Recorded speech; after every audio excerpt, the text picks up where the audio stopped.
Best way to study for Property and Casualty Exam Prep Book Guide. Welcome to the quiz. A manufacturing plant has a workers' compensation policy. An employee who works on the assembly line develops carpal tunnel syndrome after several years of performing the same repetitive motion. She files a workers' compensation claim. How will this claim be evaluated?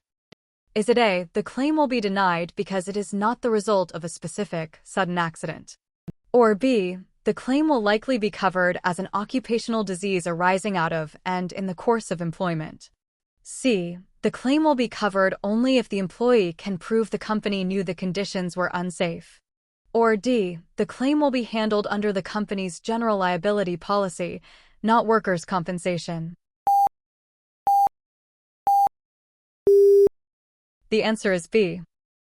Workers' compensation covers occupational diseases from repetitive exposure in employment, not just sudden accidents.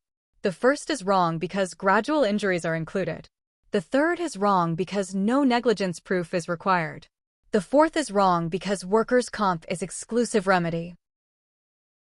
Next question. A commercial general liability, CGL, policy is written on an occurrence basis. A contractor installs a new roof in 2021. In 2023, the roof begins to leak due to faulty installation, causing water damage to the interior of the home. The homeowner sues the contractor in 2023. Which policy would respond to this claim and why? Is it A, the policy in effect in 2023 would respond, as that is when the damage was discovered? Or B, the policy in effect in 2021 would respond, as that is when the bodily injury or property damage occurred? C, neither policy would respond because faulty workmanship is not an occurrence? Or D, both policies would respond on a pro rata basis, as the damage was ongoing from 2021 to 2023? The answer is C. Occurrence CGL responds based on when actual property damage happens, injury in fact trigger, not installation or discovery. Damage occurred in 2023, so 2023 policy responds. The first use is wrong trigger, manifestation. The third is wrong because faulty work can be occurrence if unexpected. The fourth is wrong because only one policy period applies. Next question. An insured owns a boat with a 75 horsepower motor. He keeps it at a dock on a lake near his home. He has a standard HO3 homeowners policy. While he is not there, a windstorm causes the boat to break loose from its moorings and smash against the dock, severely damaging the boat's hull. Is this damage to the boat covered under his homeowner's policy? Is it A, yes, watercraft are covered under coverage C, personal property, subject to the policy limit? Or B, no, the policy excludes coverage for windstorm damage to boats? C, yes, but only if the boat is used for recreational purposes, not commercial?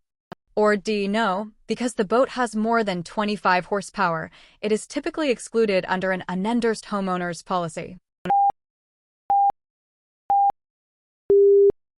The answer is D. Standard HO3 excludes watercraft powered by more than 25 horsepower, or sometimes 40 horsepower depending on form, while afloat or away from premises. The first is wrong because of motor size exclusion. The second is wrong because peril is not the issue. The third is wrong because HP limit applies. Next question. A contractor purchases a commercial general liability policy. During the policy period, she is sued by a homeowner for alleged faulty workmanship that resulted in a leaky roof. The claim is for the cost of tearing off and replacing the roof. Under a standard CGL, how is this claim likely to be handled? Is it A, the claim will be covered as property damage caused by an occurrence?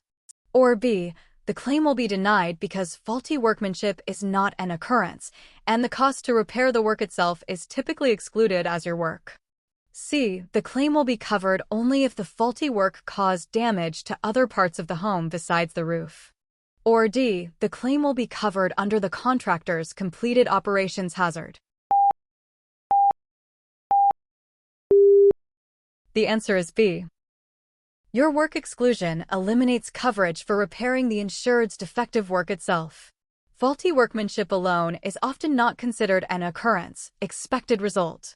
The first is wrong because exclusion applies.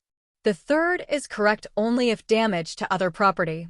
The fourth is wrong because exclusion still applies. Next question. A homeowner has an HO3 policy with a coverage A limit of $300,000. While on vacation, the homeowner's teenage son hosts a party where a guest slips on a wet floor in the kitchen, breaking their arm. The injured guest sues the homeowner for $50,000 in medical expenses and pain and suffering. Which part of the homeowner's policy would respond to this lawsuit, and what is the insurer's obligation? Is it A, coverage F, medical payments to others, which will pay the $50,000 regardless of fault? Or B, coverage E, personal liability, which requires the insurer to provide a legal defense and pay damages up to the policy limit? C, coverage C, personal property, because the injury occurred on the premises?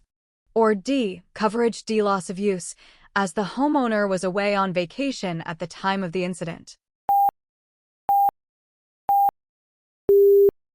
The answer is B. Coverage E, personal liability, covers bodily injury claims due to an occurrence, provides defense, and pays damages if liable, up to limit. Coverage F pays small medical bills without regard to fault, but is usually much lower limits and not for lawsuits. The third and fourth options cover unrelated property losses. Next question. A small business owner purchases a business owner's policy, BP, for his retail store.